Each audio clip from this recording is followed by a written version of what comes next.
The first issues that happen nowadays is a vessel strikes. It occurs when any kind of boat runs into a marine creature in the ocean. Any kind of vessel, including jet skis and big ships, has the potential to crash marine life, especially fishes such as blue whales. Large boats such as freight ships, ferries, and military vessels are among the sorts of vessels that have been reported in vessel strikes. Collisions can happen anywhere that a vessel encounters marine life. Because marine life not always visible from the surface make it challenging for a vessel operator to see them. When a marine mammal and sea turtles are hit by a vessel, they frequently suffer a fatal injuries. There are few recommendation ways to avoid or reduce the problem. The first one is maintain a safe distance and speed during the transiting, especially when marine mammals are sighted within the course area. Different safe distances are required depending on the type of marine animal sighted.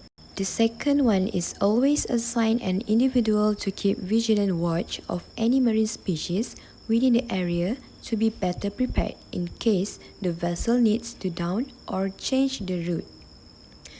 And the last one is limiting the vessel's movement to daylight hours, since the range of the vision during the night time differs by a huge gap.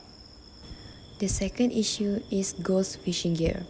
It refers to a fishing gear that have been lost, dumped, or abandoned, yet continues to trap and kill wildlife, especially a marine life. It comprises fish nets, traps, long lines, rope, and other gear that fishermen have abandoned or lost in the sea. Ghost nets are major death traps for practically every animal that comes in touch with this long-forgotten equipment. The nets can wrap around animal's body and causing it to die. To avoid this issue from happening more often, create and produce recyclable fishing gear while keeping appropriate end-to-life disposal in mind. Create and produce equipment that won't hurt an animal if it's lost in the sea. Other than that, use fishing and gear management that best practices to prevent the loss of fishing gear. Report the lost fishing equipment and if it is safe, get it back. Take part in innovative fishing gear testing and knowledge sharing to prevent and mitigate ghost gear. And the last issue is about invasive species. Invasive species can be any kind of living organisms, whether it is plant, insect, fish, fungus, bacteria, or even an organism's seeds or eggs. They must not be native to an ecosystem and causes harm to become an invasive species. Invasive species primarily spread by human activities and often by unintentionally. They can be harm to the environment, economy, and even for human health. For example, ships can carry aquatic organisms in their ballast water, while smaller boats may carry them on their propeller.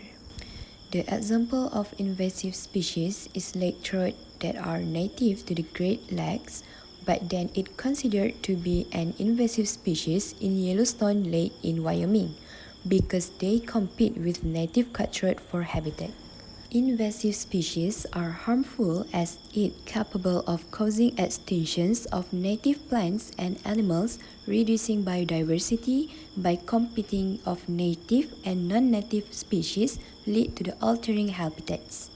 To solve this issue, always empty the water from motors, jet drives, live wells, boat hulls, canoes, kayak, and bait buckets. This action must be done on site or later it can run into a storm drain and contaminate a local water.